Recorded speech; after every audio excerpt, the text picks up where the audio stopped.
हाय दोस्तों, कैसे हैं आप सब। आशा करता हूँ आप बहुत अच्छे होंगे और आपकी तैयारी बहुत अच्छे से चल रही होगी। काकरान इंस्टीट्यूट में आपका स्वागत है दोस्तों। आपके लिए कुछ महत्वपूर्ण क्वेश्चन चल रहे हैं हिस्ट्री को लेकर, तो आप उनको ध्यान से देखें और आपको देखते रहें कि आपके पास कितने क्वेश्चन ऐसे हैं जो आपने कर लिए कवर या नहीं कर पाए। ये सब आपके लिए क्या है, डिटेल में आप इसको क्या है समझते हुए चलेंगे। ठीक है दोस्तों, तो आज का टॉपिक देखेंगे हिस्ट्री से रिलेटेड। ठीक है, आइए देखते हैं। तो पहला क्वेश्चन ये है कि पुराणों की संख्या क्या है। ठीक है, ध्यान रखना, यानी कि पुराणों की संख्या कितनी है। तो मैंने आप सबको ये पढ़ाई रखा है टॉपिक वाइज। तो पुराणों की जो संख्या है वो कितनी है, वो है 18। वो कितनी है भाई, 18। बात समझ में आ गई दोस्तों, कितनी है, 18। ठीक है, 18 में आपको मैंने बताया था कि ये सब चीजें याद रखनी कि वेदों की संख्या कितनी है। तो वेद कितने हैं, 4। यदि आपसे पूछ लिया उपवेद कितने हैं, तो वो भी कितने हैं, 4। ठीक है, वेदांग कितने हैं, ऐसे पूछा जा सकता है कि वेदांग कितने हैं, तो वेदांग कितने हैं, 6। ठीक है, आपसे पूछा जा सकता है कि पुराण कितने हैं, कि पुराणों की संख्या कितनी है। पुराणों की संख्या कितनी है, 18 पुराण है। यदि आपसे पूछ लिया गया कि उपनिषदों की संख्या कितनी है, तो उपनिषद कितने हैं, तो वे है 108। ये आप ध्यान रखें बहुत अच्छे से, बहुत इंपॉर्टेंट है आपके लिए। एक ये भी पूछा जा सकता है आपसे कि महाकाव्य कितने हैं। तो इन संख्याओं का आप ध्यान रखें, तो महाकाव्य कितने हैं, 2। ठीक है दोस्तों, इन सब का आप बहुत अच्छे से ध्यान रखें। इनकी संख्याएं कभी कभी क्या है डायरेक्ट पूछ ली जाती है। जैसे क्वेश्चन है कि पुराणों की संख्या कितनी है, तो कितनी, 18। तो आप सभी की याद रखें कि वेद कितने हैं, 4। तो उपवेद कितने हैं, 4। और वेदांग कितने हैं, 6। पुराण कितने हैं, 18। और उपनिषद कितने हैं, तो 108। और यदि महाकाव्य पूछ ले गए तो महाकाव्य कितने हैं, तो कितने हैं, 2। ठीक है दोस्तों, ध्यान रखना बहुत अच्छे से, अच्छा क्वेश्चन है। अगले क्वेश्चन पे चलते हैं, देखते हैं। नेक्स्ट क्वेश्चन है, यज्ञ संबंधी विधि विधानों का ज्ञान होता है। यानी कि यज्ञ जो हम करते हैं, यज्ञ, तो मैंने आपको बताया कि कर्मकांड के लिए पढ़ाया गया था। एक तो वैदिक कर्मकांड है, एक खाली कर्मकांड है। कर्मकांड मतलब जहाँ पे यज्ञ की बात की जाएगी केवल। तो यज्ञ के बारे में जो लिखा गया है, ये बहुत इंपॉर्टेंट क्वेश्चन है। तो वो किससे है, ध्यान रखना भाई, यजुर्वेद से। बात समझ में आ गई दोस्तों। आपको सभी का करीब करीब पता ही होगा कि सामवेद को क्या कहा गया है, क्या क्या बोला गया है, संगीत का जनक। क्या कहा गया, संगीत का जनक। या मैं कह सकता हूं कि सारे गामा का संबंध किससे है, तो किससे है, साम वेद से। ऋग्वेद की बात करें तो ये कैसा है, प्राचीन है ना। कैसा है, प्राचीन है, और सबसे ही क्या है, बड़ा है। ये सब चीज जिसके बारे में है, ऋग्वेद के बारे में बहुत अच्छा डिटेल से मैंने वेद के बारे में आपको बहुत अच्छे से पढ़ा रखा है। और एक क्वेश्चन दोस्तों, हमेशा किसी भी एग्जाम में आप देख लेना कि हमेशा एक क्वेश्चन या 2 क्वेश्चन बिल्कुल आपको वेद से जरूर मिलने वाले होते हैं। ठीक है, ध्यान रखना भाई। आगे देखेंगे क्वेश्चन दोस्तों। नेक्स्ट क्वेश्चन, आध्यात्मिक ज्ञान के विषय में नचिकेता और यम का संवाद किस उपनिषद में वर्णित है। ध्यान रखना, नचिकेता और यम का संवाद बहुत ज्यादा पूछा जाने वाला क्वेश्चन है, मोस्ट इंपोर्टेंट क्वेश्चन है, ध्यान रखें। तो इसमें पूछा गया कि किस उपनिषद में इनके बारे में लिखा गया है। तो वो ध्यान रखना, वो क्या है, कंठो उपनिषद। ठीक है, ध्यान रखना कौन सा है, कंठोपनिषद, इसका ध्यान रखें। यह चोर नचिकेता के संवाद आप ध्यान से पढ़ें, अपनी बुक से पढ़ें, बस पढ़ने लायक चीज है और कुछ नहीं है। नेक्स्ट क्वेश्चन देखेंगे, पुरुष मेघ का उल्लेख किस ग्रंथ में हुआ है। देखो ध्यान रखना, अच्छा क्वेश्चन है। एक है अश्वमेघ। तो अश्वमेघ की यदि बात करेंगे तो वो है कहाँ पे है, ऋग्वेद में बात करेंगे। लेकिन यहाँ पूछा पुरुष मेघ का उल्लेख किस ग्रंथ में हुआ है। तो ध्यान रखना, यजुर्वेद में नहीं है, कृष्ण पक्ष में है, ना शुक्ल पक्ष में है। यजुर्वेद के पंचविश ब्राह्मण में नहीं है, तो वो किस में है, ध्यान रखना, वो है शतपथ ब्राह्मण में। और शतपथ ब्राह्मण में पत्नी के लिए किस शब्द का प्रयोग किया गया है, तो वो है अर्धांगिनी। ठीक है, ध्यान रखना दोस्तों, अर्धांगिनी शब्द किसके लिए प्रयोग किया गया, तो पत्नी के लिए, किस में, शतपथ ब्राह्मण में। एक क्वेश्चन इंपोर्टेंट ये बनता है कि ऋग्वेद के बाद स्थान, यानी कि दूसरा नंबर, सेकंड नंबर की जो पोजीशन है वो किसकी है, शतपथ ब्राह्मण की। ध्यान रखना कि ऋग्वेद के बाद किसका स्थान आता है, तो किसका स्थान आता है, शतपथ ब्राह्मण का। ऋग्वेद के बाद कौन सा वेद आता है, तो कौन सा होगा, यजुर्वेद। ध्यान रखना दोस्तों, दोनों क्वेश्चन इंपॉर्टेंट है कि ऋग्वेद के बाद कौन सा वेद आता है, तो यजुर्वेद। ऋग्वेद के बाद किसका स्थान आता है, तो किसका आता है, शतपथ ब्राह्मण का आता है। ठीक है, ध्यान रखना दोस्तों, ये इंपॉर्टेंट क्वेश्चन है, इनको आप बहुत ध्यान से समझें। तो यहाँ अच्छा क्वेश्चन है कि पुरुष मेघ का उल्लेख है ना, पुरुष मेघ का उल्लेख किसमें मिलता है, तो किसमें, शतपथ ब्राह्मण में। ठीक है, नेक्स्ट क्वेश्चन, वैदिक काल में किस पशु को ऐधन्य माना गया। ऐधन्य का शब्द का अर्थ है कि मारने योग्य नहीं, ऐसा भी आपसे पूछा जा सकता है, मारने योग्य नहीं। ठीक है, आपसे ये भी पूछा जा सकता है कि अधन्य शब्द का अर्थ क्या है। तो अधन्य शब्द का अर्थ है जो मारने योग्य नहीं हो, उसे हम क्या बोलते हैं, अधन्य। यहाँ क्वेश्चन पूछा गया है कि वैदिक काल में किस पशु को अधन्य माना गया है। तो वो कौन है, वो आप सभी को पता है कि वो क्या है, गाय है। ध्यान रखना, तो गाय को किसके क्या माना गया है, अधन्य पशु माना गया है। ठीक है दोस्तों, नेक्स्ट क्वेश्चन देखते हैं। अगला क्वेश्चन है सत्यमेव जयते शब्द कहां से लिया गया है। ठीक है, सत्यमेव जयते शब्द कहां से लिया। पहली बात तो सत्यमेव जयते क्या है, तो हमारा क्या है, ध्यान रखना भाई, आदर्श वाक्य। क्या है हमारा, आदर्श वाक्य। ठीक है, कहां पर लिखा है, तो कहां पर लिखा, अशोक की लाट पर, अशोक की लाट पर लिखा हुआ है। ठीक है, ध्यान रखना, क्या सत्यमेव जयते। सवाल है कि सत्यमेव जयते कहां से लिया गया है, तो ये बहुत इंपॉर्टेंट क्वेश्चन, बहुत बार रिपीट क्वेश्चन है। तो वो कहां से है भाई, मुंडक उपनिषद से। ठीक है, ध्यान रखना। सबसे प्राचीन स्मृति कौन सी है, तो वो कौन सी है, मनुस्मृति है ना। ध्यान रखना, ऋग्वेद क्या है, सबसे प्राचीन वेद, सबसे क्या है, ये भी प्राचीन वेद है। ठीक है, ध्यान रखें इसका भी। अगला भगवत गीता, आपको पता ही है किसका भाग है भगवत गीता, तो महाभारत का। कौन सा सर्ग है, छठा, जिसे कहा गया भीष्म, भीष्म सर्ग कहा गया था, जिसे क्या कहा गया था, भीष्म सर्ग कहा गया था। ठीक है, ध्यान रखना। तो ये सब क्या है, इंपॉर्टेंट है। ये क्वेश्चन यूपी पुलिस में बहुत बार रिपीट हो चुका है कि सत्यमेव जयते शब्द कहां से लिया गया है, तो कहां से लिया गया है, मुंडक उपनिषद से। ठीक है दोस्तों, अगला पॉइंट देखेंगे। अगला सवाल है वैदिक किस वैदिक साहित्य में मोक्ष का उल्लेख मिलता है। ध्यान रखना, किस वैदिक साहित्य में मोक्ष का उल्लेख मिलता है, कि क्या है कि मृत्यु के बाद में क्या मिलना, मोक्ष। मोक्ष का मतलब क्या होता है, मैं आपको ये बता दूं कि मोक्ष का मतलब है कि जन्म मरण के इस दायरे से क्या हो जाना, दूर हो जाना। यानी कि ना किसी चीज का जन्म होना, ना ही किसी चीज का फिर मरना। तो ये सब चीजें जब खत्म हो जाए तो उस स्थिति को क्या कहा जाता है, मोक्ष कहा जाता है। बात समझ में आ गई दोस्तों। तो यही सवाल आपसे पूछा गया है कि किस वैदिक साहित्य में मोक्ष का उल्लेख मिलता है। तो मोक्ष का उल्लेख आपने पढ़ा होगा, ऋग्वेद में पढ़ा नहीं, प्रवृत्ति संहिता में नहीं, बिल्कुल नहीं, उपनिषद में, ब्राह्मण में नहीं। तो ध्यान रखना वो किसके अंदर है, उपनिषद में। केवल मोक्ष की अगर बात की गई है तो किस में की गई, उपनिषदों में बात की गई है। ठीक है दोस्तों, अगला क्वेश्चन देखते हैं।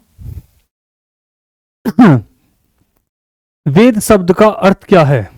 ठीक है, वेद शब्द का अर्थ क्या है, तो वेद शब्द का अर्थ क्या है, ध्यान रखना, ज्ञान। ये इंपॉर्टेंट क्वेश्चन है, क्या है, ज्ञान। ये अच्छा क्वेश्चन है, छोटा क्वेश्चन है कि वेद शब्द का अर्थ क्या है, तो उसका अर्थ है ज्ञान। नेक्स्ट क्वेश्चन देखते हैं दोस्तों। वैदिक कर्मकांड में होता का संबंध है, होता नहीं होर्थ है, वो गलत लिखा गया भाई शब्द।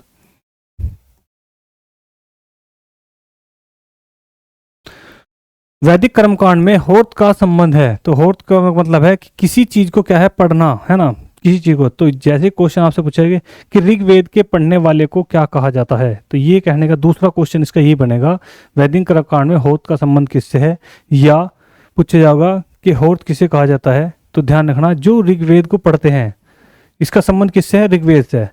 कि ऋग्वेद के पढ़ने वाले को, ऋग्वेद के पढ़ने वाले को क्या कहा जाता है, पढ़ने वाले को ही हमेशा क्या कहा जाता है, ध्यान रखना भाई, होर्थ।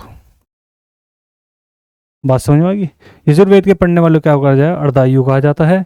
ये सब आप ध्यान रखें कि ऋग्वेद का संबंध किससे है, होर्थ शब्द से है। ये आपको उससे पूछ लिया गया क्वेश्चन है। नेक्स्ट क्वेश्चन देखेंगे दोस्तों। वैदिक युग में राजा अपनी जनता से जो कर वसूल करते थे उसे क्या कहते थे। यानी कि वैदिक सभ्यता के समय की बात करें यदि, तो उस टाइम पर राजा जो है अपनी तरफ से क्या लगाते थे, कर लगाते थे, टैक्स जो लगाते थे। तो उस टैक्स को क्या कहा जाता था, ये ध्यान रखना। तो वो क्या है, उसका है, उसे बोलते हैं क्या भाई, बलि। ध्यान रखना, उसे हम क्या बोल लेंगे, बलि। ठीक है, ये आप ध्यान रखें। निम्न में से किन तीन वेदों को संयुक्त रूप से वेदत्री कहा गया है। यानी कि तीनों वेद की बात करें यदि, कि तीन वेद को क्या है, एक मिक्सअप कहा जाता है, कि वास्तव में क्या है, ये तीन वेद है। तो वही चीज इन्होंने पूछा कि निम्न में से किन तीन वेदों को संयुक्त रूप से वेदत्री कहा गया। यानी कि तीन वेद किसे कहा गया, त्रिवेद, या मैं इसको क्या लिख सकता हूं, त्रिवेद। ध्यान रखना, इसको मैं क्या लिख सकता हूं, त्रिवेद। यानी कि त्रिवेद किसे कहा गया, तीन वेद किसे कहा गया। तो ये आप ध्यान रखें, बहुत ही इंपॉर्टेंट क्वेश्चन है। तो ध्यान रखें, इस त्रिवेद के अंदर आधुनिक वेद नहीं आता, आधुनिक वेद नहीं आता, आधुनिक वेद नहीं आता। और आधुनिक वेद किसे कहा जाता है, ठीक है। आधुनिक वेद किसे कहा जाता है, तो किसे कहा जाता है, अथर्ववेद को। तो अथर्ववेद तो इसके अंदर नहीं आएगा, ध्यान रखना। तो कौन कौन से होंगे, ऋग्वेद, सामवेद और यजुर्वेद। ध्यान रखना ये 3 वेद क्या है स्टार्टिंग के, इन्हें त्रिवेद कहा जाता है। ठीक है, ध्यान रखना बहुत अच्छे से कि त्रिवेद के अंदर किसको नहीं रखा जाता, तो किसको, अथर्ववेद को, क्योंकि ये क्या है, नवीन वेद है और इसे आधुनिक वेद भी कहा गया है। अथर्ववेद को आप जानते हैं कैसा वेद है, जादू टोने का वेद है। ठीक है, यजुर्वेद काम कर्मकांड से संबंधित, यज्ञ से संबंधित। सामवेद की बात करें तो संगीत का जनक। ठीक है, नेक्स्ट क्वेश्चन देखते हैं दोस्तों। अगला क्वेश्चन है, वैदिक आर्यों का प्रमुख भोजन क्या था। तो आर्य जो है वे शाकाहारी लोग थे और संस्कृत को क्या है, अपनी भाषा मानते थे। ठीक है, ध्यान रखना। यदि मैं बात करूं आर्यों की, पहले क्वेश्चन पे चलते हैं। वैदिक आर्यों का प्रमुख भोजन क्या था, तो वही था, शाकाहारी लोग थे। तो किससे, दूध और उसके उत्पादकों से बनने वाले क्या है, सब चीजों क्या है, ये इस्तेमाल करते थे। तो आर्यों की पूछा जा सकता है कि आर्यों की भाषा क्या थी, तो आर्यों की भाषा थी भाई कैसी, संस्कृत। ध्यान रखें इसका, कैसी भाषा थी, संस्कृत। आर्यों की भाषा कैसी थी, संस्कृत। ठीक है, आर्य कहाँ के निवासी थे, ऐसा भी पूछ लिया जाता है। तो सबसे ज्यादा जो चला था वो था, निवासी की बात करें तो कहाँ से थे, मध्य एशिया के। कहाँ के थे भाई, मध्य एशिया के। ये जो बात कही थी वो किसने कही थी, मैक्स मूलर ने। ध्यान रखें किसने कहा था, मैक्स मूलर ने कहा था कि ये सब कहाँ है, मैक्स मूलर ने कहा था कहाँ के हैं, मध्य एशिया के निवासी है। आर्य, ध्यान रखना ये पूछे जाते, आर्य भारत कैसे आए थे, तो या आर्य जो भारत आए, ध्यान रखना कैसे आए थे, भारत जो आए ये, तो कैसे, तो चारागाह की खोज में, चारागाह की खोज में आए थे। ध्यान रखना। और सबसे पहले किस क्षेत्र में आए थे भारत के, तो वो था पंजाब का क्षेत्र। ध्यान रखना, सबसे पहले किस क्षेत्र में आए थे, तो पंजाब के क्षेत्र में आए थे। ये चीजें आप नोट रखें, दिमाग में रखें बहुत अच्छे से कि आर्यों की भाषा कैसी, संस्कृत। आर्य कैसा भोजन करते, दूध और उसके उत्पादन का। आर्य कहाँ के निवासी थे, तो कहाँ के, मध्य एशिया के। किसने कहा था, तो मैक्स मूलर ने कहा था। ठीक है, ध्यान रखना। आर्य भारत में किसकी खोज में आए थे, तो किसकी, चारागाह की खोज में आए थे। ठीक है, ध्यान रखना दोस्तों। नेक्स्ट क्वेश्चन देखते हैं। अगला क्वेश्चन है, सबसे प्राचीन वेद कौन सा है। ये आपको क्वेश्चन का पता ही है फिर भी, है ना। तो सबसे प्राचीन कौन सा है, ऋग्वेद। ये क्या है आपका, प्राचीन। सवाल ये पूछा है कि सबसे आधुनिक वेद कौन सा है, तो ये आपका क्या है, आधुनिक, या फिर इसको मैं बोल सकता हूं नवीन। आधुनिक या नवीन, नया वेद कौन सा है। ठीक है, ध्यान रखना। सामवेद को जानते ही हो आप, संगीत का जनक, संगीत का जनक। यजुर्वेद, यज्ञ संबंधी जितने भी कार्य है वे सब कहाँ हैं, यजुर्वेद के अंदर है। ठीक है दोस्तों, अच्छा क्वेश्चन था। नेक्स्ट क्वेश्चन की ओर चलते हैं। अगला क्वेश्चन है, क्लासिकीय संस्कृत में आर्य शब्द का अर्थ क्या है। ठीक है, ध्यान रखना। आर्य शब्द का अर्थ क्या है, तो ध्यान रखना। आर्य शब्द का जो अर्थ होता है, ध्यान रखना, इसका जो अर्थ होता है, इसका मतलब होता है श्रेष्ठ। क्या होता है, श्रेष्ठ। तो श्रेष्ठ का मतलब देख लेंगे। ईश्वर में विश्वास रखने वाला, नहीं, वे तो आस्तिक बोला जाता है ना। एक वंशानुगत जाति, नहीं, बिल्कुल भी नहीं, आर्य कोई जाति नहीं है। किसी विशेष धर्म में विश्वास रखने वाला व्यक्ति, नहीं, बिल्कुल भी नहीं ऐसा, क्योंकि धर्म की कोई बात नहीं है। एक उत्तम व्यक्ति, एक उत्तम व्यक्ति यानी कैसा व्यक्ति, श्रेष्ठ व्यक्ति। तो आर्य शब्द का जो अर्थ है वो है श्रेष्ठ। आपको जो बुकों में पढ़ने के लिए मिलेगा, यहाँ पे उसको डिटेल में लिख दिया कि एक उत्तम व्यक्ति। ठीक है, ध्यान रखना दोस्तों। नेक्स्ट क्वेश्चन देखते हैं। अगला क्वेश्चन देखेंगे दोस्तों। इसने कहा सूची 1 को सूची 2 में सुमेलित कीजिए और सूचियों के नीचे दिए गए कूट में सही उत्तर का चयन कीजिए। इनमें से आपको क्या है, सही उत्तर का चयन करना। दोस्तों मैंने आपको पहले भी पढ़ा रखा है बहुत अच्छे से, और आपको बताया भी था कि इनके आप प्राचीन नाम और आधुनिक नाम याद रखें। आप मेरी पिछली वीडियो में जाओगे तो उसमें देखोगे, वेद वाली वीडियो में। तो यहाँ पे अच्छा क्वेश्चन है, ध्यान रखना। तो ये पूछा गया कि कुंभा किसका नाम है। कुंभा जो वैदिक समय में था, अब किसका नाम है, तो ध्यान रखना वो किसका नाम है, तो वो किसका नाम है, काबुल का। किसका है भाई, काबुल का। फिर पूछा गया कि पुरुषणी किसका है। पुरुषणी आपको पता ही है किसका, रावी नदी का। ठीक है। फिर है सतुद्री किसका है, सॉरी सदानीरा किसका है, तो सदानीरा कौन सी है, गंडक। सतुद्री किसका है, तो किसका है, सतलज का। ये आप ध्यान रखें अच्छे से क्वेश्चनों को। ये आपके क्वेश्चन सब पीछे की रिपीटेड है और ये ऐसे क्वेश्चन आपसे पूछ भी लिया जाता है। यूपीएसआई के लिए बहुत ज्यादा खास है ये क्वेश्चन। ठीक है दोस्तों, तो ध्यान रखें, देख लेंगे। तो ए का बी, दो का दो, सी का डी, चौथा का चौथा। तो ठीक है दोस्तों, तो ये कौन सा ऑप्शन सही हो गया आपका, बी ऑप्शन क्या है आपका, बिल्कुल सही हो गया। ठीक है दोस्तों, ये आप इसको रिपीट करें अच्छे से, इंपॉर्टेंट चीज है, इसको आप समझें। नेक्स्ट क्वेश्चन है, अवेस्ता और ऋग्वेद में समानता है, अवेस्ता किस क्षेत्र से संबंधित है? ठीक है, ध्यान रखना। ऋग्वेद की यदि बात करें तो ऋग्वेद अपना कहाँ का है? ऋग्वेद की यदि मैं बात करूं तो ऋग्वेद तो कहाँ का हो गया भाई? भारत से। इसने पूछा कि अवेस्ता और ऋग्वेद में क्या है? समानता है, सेम। तो अवेस्ता, अवेस्ता का मतलब है जैनदा अवेस्ता। इसका पूरा नाम है जैनदा अवेस्ता। जैनदा अवेस्ता जो अपनाया जाता है, किस धर्म में अपनाया जाता है? तो वो ध्यान रखना, पारसी धर्म में। ठीक है दोस्तों, ध्यान रखें अच्छे से। किस धर्म में अपनाया जाता है? तो पारसी धर्म में अपनाया जाता है। कौन सा? जैनदावेस्ता। उनकी क्या है? यो धार्मिक पुस्तक है। जैसे हमारी धार्मिक पुस्तक क्या है? ऋग्वेद है। तो ऐसे ही जैनदावेस्ता जो है पारसी धर्म के लोगों की है। तो इसने पूछा कि जैनदावेस्ता जो अपनाई जाती है वो किस क्षेत्र में अपनाई जाती है? बहुत अच्छा क्वेश्चन है, तो वो ध्यान रखना कौन से है भाई? ईरान में। इसका ध्यान रखा है कि कौन से क्षेत्र में? ईरान में सबसे ज्यादा क्या है? पारसी धर्म के लोग रहते हैं, और वे उनकी जो धार्मिक पुस्तक है उसका नाम है जैनदावेस्ता। ठीक है, अग्नि मंदिर की ये क्या करते हैं? पूजा करते हैं पारसी लोग। नेक्स्ट क्वेश्चन, किस वैदिक ग्रंथ में वर्ण शब्द का सर्वोत्तम नामोल्लेख मिलता है? ध्यान रखना, वर्ण शब्द की बात की गई है। मैंने आपको बहुत बार अच्छे समझा रखा, वर्ण का मतलब क्या होगा? ध्यान रखना भाई, जाति। वर्ण का मतलब क्या होता है? जाति। तो वर्ण की अगर बात की गई है तो किस वेद में की गई है, ये पूछा गया है आपसे। वे किस वैदिक ग्रंथ या किस वेद में की गई है? तो वो कौन सा है? ध्यान रखना भाई, ऋग्वेद। ध्यान रखें बहुत अच्छे से, कौन सा है? ऋग्वेद। और जाति जो बांटी गई थी वो कितने भागों में बांटी गई थी? 4 में। चारों के नाम को आपको बहुत अच्छे से पता होगा, जैसे कि पहला क्या था? ब्राह्मण, दूसरा वैश्य, तीसरा क्षत्रिय और शूद्र।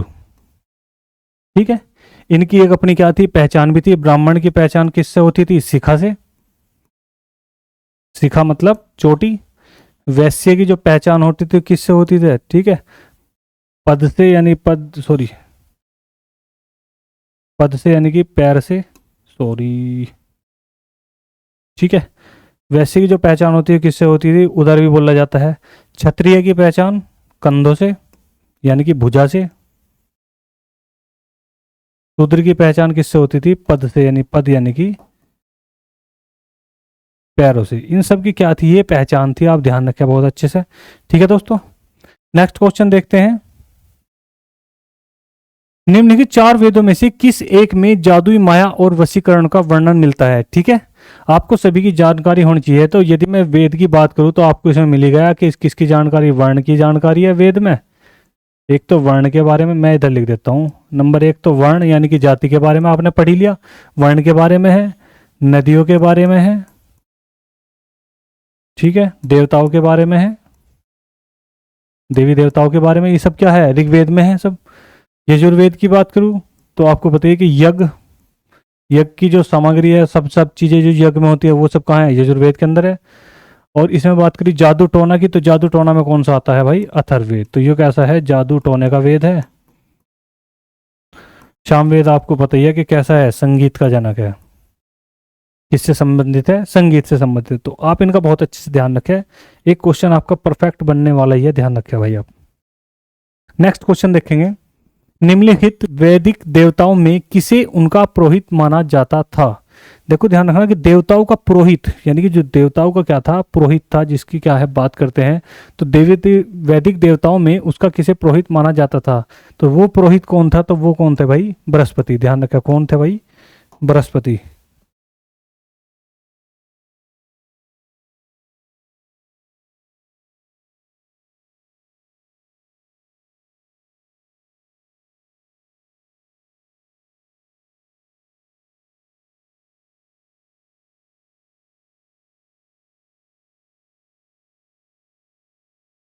पुरोहित कौन थे भाई? बृहस्पति। ठीक है, ध्यान रखना इसके बारे में बहुत अच्छे से। अग्नि और इंद्र की बात करेंगे। ठीक है, अग्नि के लिए कितने थे उसमें ऋचाएं? तो 250। और इंद्र के लिए कितने थे? 200। ठीक है, ध्यान रखना, ये आपकी ऋचाई के बारे में होगा।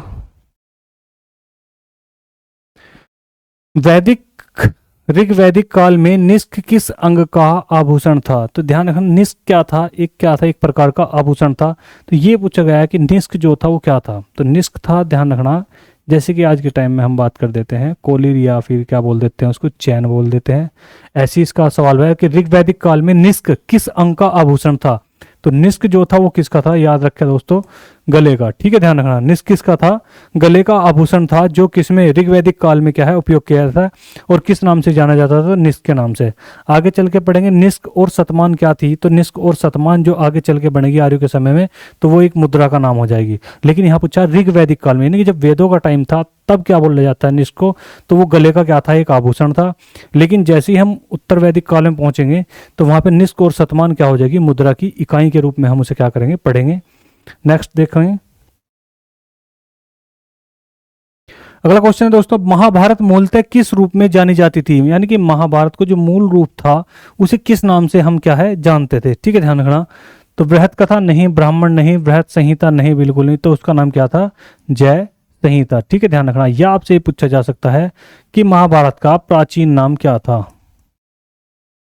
तो प्राचीन नाम जो था, ध्यान रखना, वो क्या था? जय संहिता। ये आप याद रखें कि महाभारत का प्राचीन नाम क्या था? जय संहिता। महाभारत का मूलतः, मूलतः का मतलब क्या है? यानी कि जब से शुरुआत हुई थी, वही मतलब है मूलतः। मूल का मतलब है जड़, यानी कि जब से उसकी क्या है शुरुआत हुई महाभारत की, उस समय उसे किस रूप में जाने थे? तो किसमें? जय संहिता के रूप में जाने थे। ठीक है, नेक्स्ट क्वेश्चन देखेंगे दोस्तों। गोत्र शब्द का प्रयोग सर्वप्रथम हुआ था। तो गोत्र की बात हुई थी, है ना, ध्यान रखना। तो गोत्र यानी कि मैंने बात भी बताया था आपके, वर्ण यानी कि जाति। जहां जाति होगी वहीं पे क्या होगा? गोत्र भी होगा। ठीक है दोस्तों, बिल्कुल भी सोचने वाली बात नहीं है। जहां पे जाति होगी वहीं पे क्या होगा? गोत्र होगा। और अभी मैंने आपको पढ़ाया था कि जाति किस वेद से संबंधित है? तो कौन से वेद से संबंधित है? ऋग्वेद से संबंधित है। बहुत ही इंपॉर्टेंट क्वेश्चन है कि गोत्र शब्द का सर्वप्रथम प्रयोग कहां पर हुआ है? तो कहां पर हुआ है? ऋग्वेद में हुआ है। ठीक है, नेक्स्ट क्वेश्चन देखेंगे दोस्तों। अगला क्वेश्चन है, ऋग्वेद में उल्लेखित प्रसिद्ध 10 राजाओं का युद्ध किस नदी के किनारे लड़ा गया था? ठीक है, ध्यान, इसे बोला जाता है 10 राज्य युद्ध भी बोला जाता है इसे।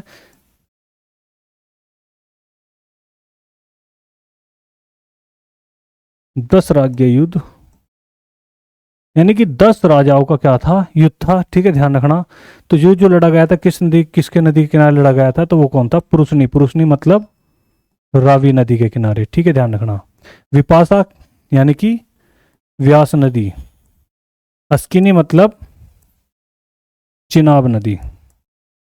अस्किनी का मतलब क्या है? चिनाब नदी। और सरस्वती तो आपको पता है सरस्वती है। ठीक है, ध्यान रखना। ये आप प्राचीन नाम याद रखें। 10 राजाओं का युद्ध, ठीक है, ध्यान रखना, किस नदी के किनारे लड़ा गया था? वो था पुरुषनी नदी। पुरुषनी जो आज के समय में जिसे क्या बोला जाता है? रावी नदी। ठीक है, ध्यान रखना दोस्तों। नेक्स्ट क्वेश्चन देखते हैं।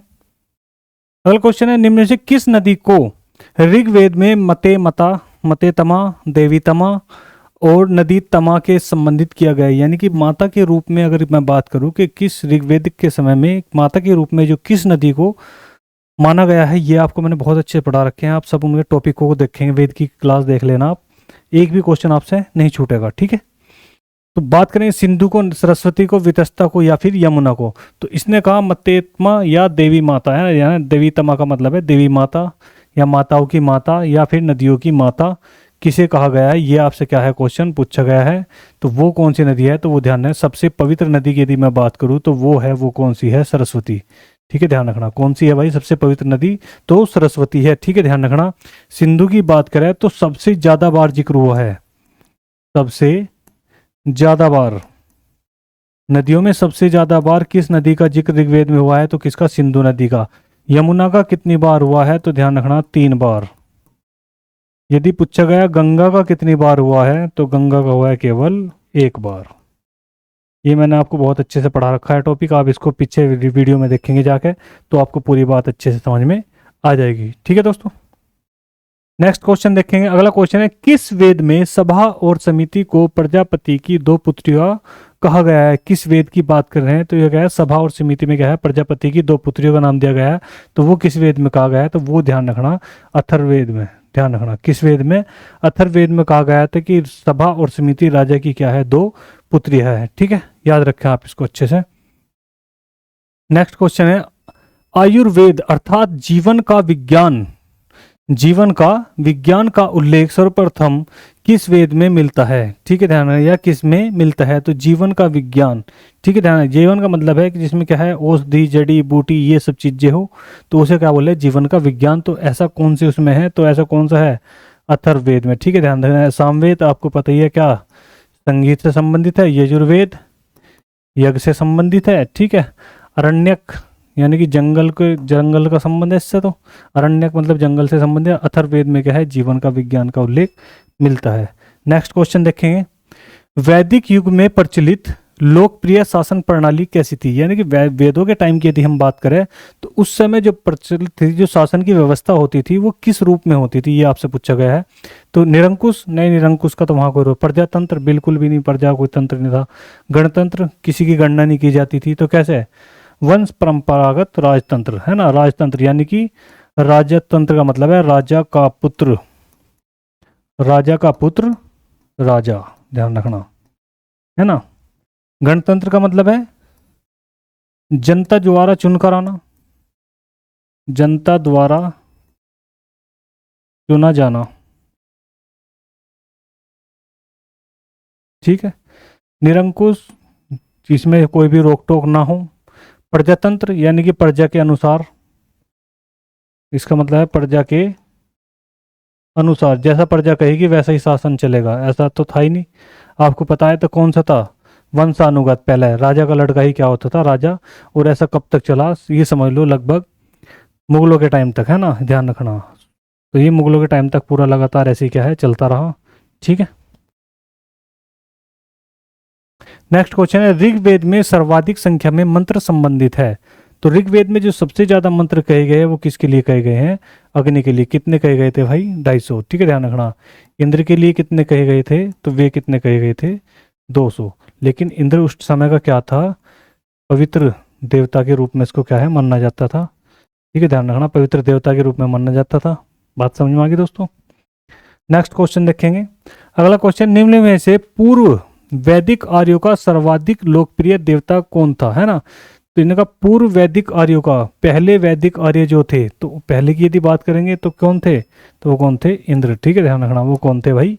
इंद्र, याद रखेंगे थोड़ा सा। यदि पुरोहित की बात होती तो बृहस्पति। नेक्स्ट क्वेश्चन, ऋग्वेद की मूल लिपि थी, ध्यान रखना, जो ऋग्वेद की मूल लिपि थी, यानी लिखने का जो तरीका था, तो उसे कैसे कहा जाए? जैसे कि मैं हिंदी की बात करूं तो देवनागरी जो है कौन सी है, ध्यान रखना, हिंदी की, है ना, हिंदी संस्कृत में काम आती है। और ये पाली अपना है किसकी? बौद्धों की। बौद्धों की जो है, जो ये बौद्धों ने अपनाई थी, वो पाली है। ब्रह्मी खरोष्टी, ध्यान रखना, वो किसने है? तो ये इसका इंपॉर्टेंट क्या है, ब्रह्मी खरोष्टी, ठीक है, ध्यान रखना, किसकी? ऋग्वेद की। देखो 4 लिपि अपनाई थी किसने? अशोक ने। अशोक ने जो है 4 लिपि, है ना, सम्राट अशोक ने कितनी लिपि अपनाई थी? तो वे थी 4। 4 लिपि अपनाई गई थी उसके द्वारा। लिपि किसमें? अभिलेखों को लिखने में, है ना, ध्यान रखना। जो अभिलेख लिखे गए थे, जो अभिलेख लिखे गए थे उसमें कितनी अपनाई थी? 4। वे 4 कौन कौन सी थी? नंबर 1 में देखो ध्यान से, तो एक थी ब्रह्मी, ठीक है,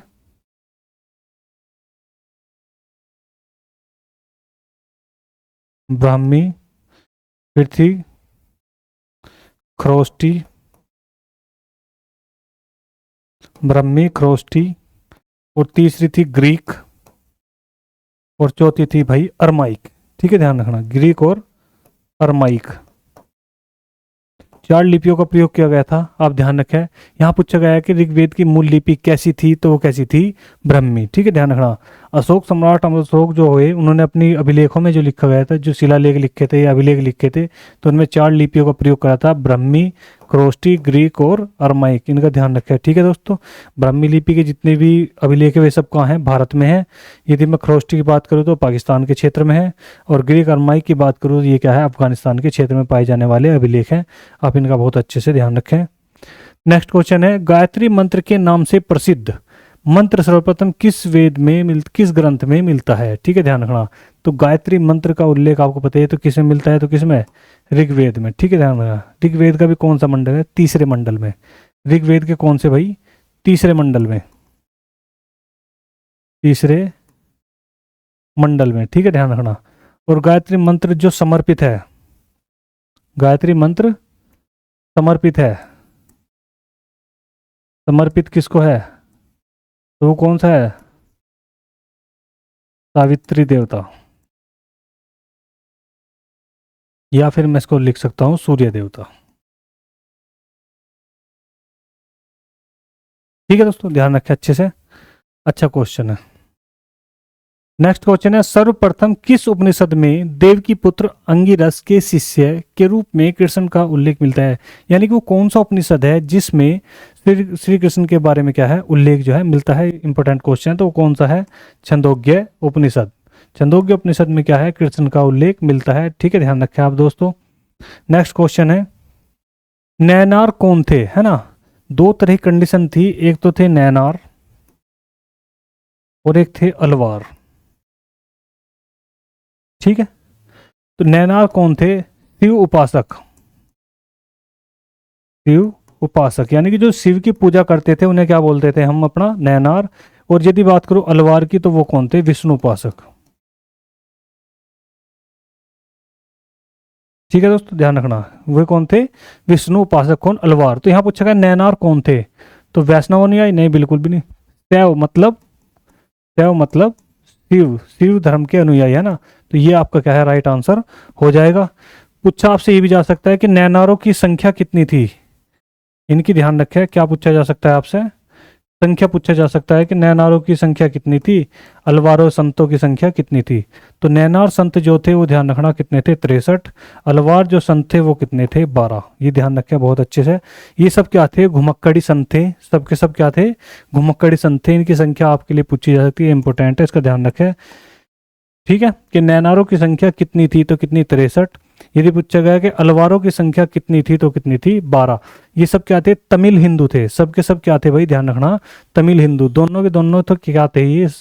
अगर इनकी मैं बात करूं तो ये क्या है भाई? अपने तमिल हिंदू। क्या है ये? तमिल हिंदू। जो क्या करते थे? घुमक्कड़ी काम करते हैं ना, घूमते फिरते थे, तो वो है तमिल हिंदू थे, नैनार। ठीक है, नेक्स्ट क्वेश्चन देखेंगे दोस्तों। पहला क्वेश्चन है, भगवत धर्म के प्रवर्तक कौन थे? भगवत, है ना, ध्यान रखना। तो भगवत धर्म के कौन थे, तो वो आपको पता ही है, तो कौन थे? श्री कृष्ण। ठीक है, ध्यान रखना, जिसने क्या चलाया था? भगवत धर्म चलाया था, वो कौन थे? श्री कृष्ण थे। आपको अच्छे से समझ में आ गई होगी। ठीक है दोस्तों, तो इस वीडियो में आपके लिए जो क्वेश्चन आए थे ये सब क्या थे? प्रीवियस में आए हुए थे या फिर आगामी क्वेश्चनों में आने की इनकी पूरी पूरी क्या थी? संभावना थी। तो आप इन्हें क्या है बहुत अच्छे से रिवाइज करें, देखिए कि आपसे कितने क्वेश्चन आते हैं, कितने नहीं आते हैं। अगर नहीं आते तो उन्हें आप नोट करें, उन्हें आप समझें बहुत अच्छे से। उनके बारे में अदर आपके पास अगर कोई भी बुक है तो आप उससे पढ़ें। ठीक है दोस्तों।